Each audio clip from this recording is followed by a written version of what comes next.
सी ऐसी ताकत है जो भारत को पीछे खींच रही है।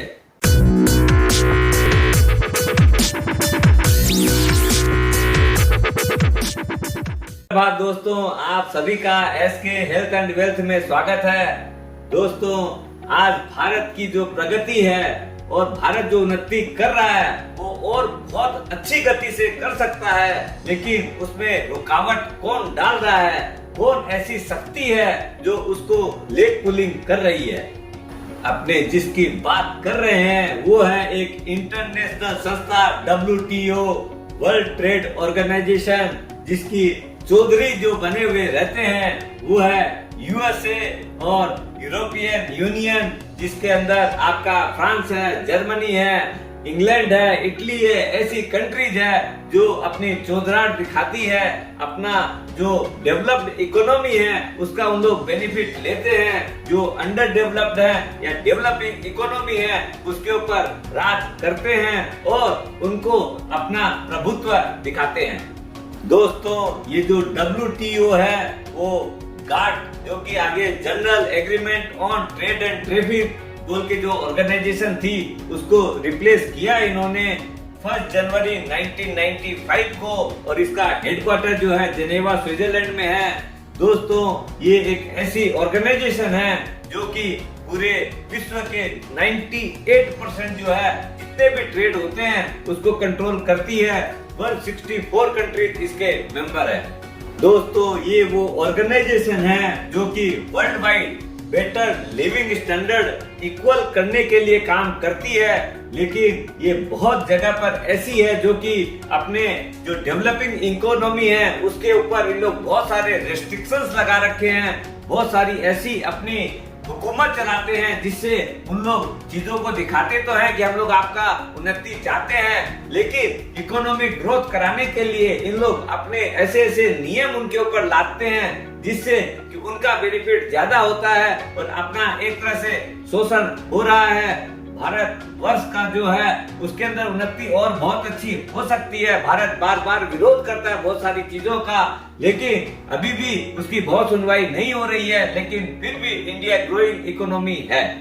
1960 के अंदर 1960 तक भारतवर्ष जो है पूरी तरीके से USA और अदर कंट्रीज के ऊपर डिपेंडेंट था। इवन अपने खाद्यान्न भी वहां से इंपोर्ट होता था, जो कि आज के दिन भारतवासियों ने कड़ी मेहनत करके आज के दिन अपने एक सरप्लस कंट्री बन गए हैं।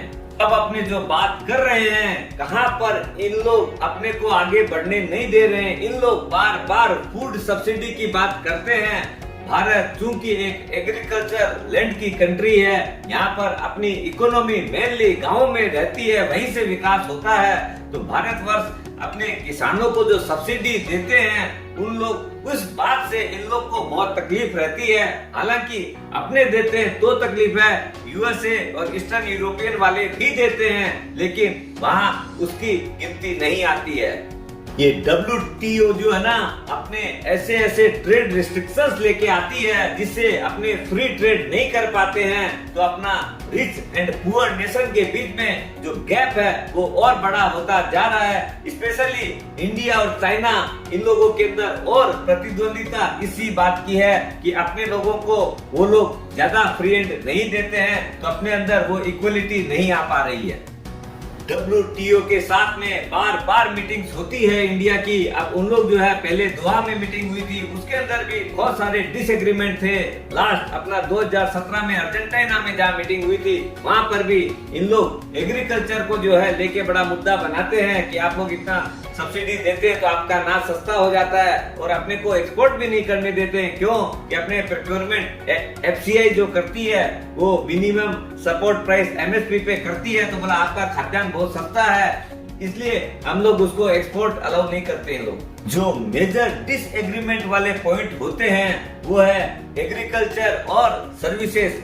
भारतवर्ष जो है एग्रीकल्चर लैंड है, यहाँ पर अपनी मैक्सिमम इकोनॉमी एग्रीकल्चर के ऊपर डिपेंड है, रूरल इकोनॉमी के ऊपर डिपेंड है। उन लोग जो कैलकुलेशन करते हैं वो GDP के ऊपर करते हैं, जबकि भारत बोलता है कि India is a poor country. आप जो है पर कैपिटा इनकम देखिए और हम लोग को सुविधा उसके हिसाब से दीजिए। दोस्तों ये जो डेवलप्ड नेशंस जो है, अपने जो अंडर डेवलप्ड है या डेवलपिंग नेशंस है, उनको टैरिफ, कोटा और रेस्ट्रिक्शन के अंदर बांध के रख देते हैं, जिससे कि उनकी मूलभूत जो चीजें हैं वो आगे नहीं बढ़ पाती है।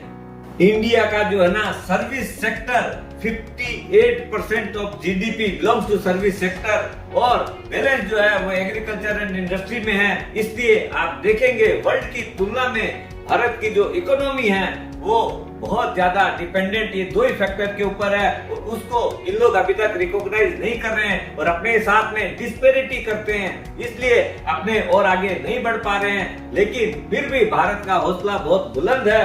दोस्तों आपने देखा होगा भारत किस तरीके से आगे भी बहुत उन्नति किया था, और 8 साल के अंदर जो मोदी जी की गवर्नमेंट के अंदर तो हम लोग बल्ले बल्ले करके बढ़ रहे हैं। भारत इसको पूरा वर्ल्ड मिलके रोकना चाह रहा है लेकिन रोक नहीं पा रहा है। अब आप देखिएगा कि अपने इन सब चीजों से ऊपर उठकर भी उन्नति करेंगे, क्यों कि भारत अब एक बहुत बड़ी शक्ति ताकत बन के उभर रहा है। स्वस्थ रहो, मस्त रहो और सब मिलके काम करो।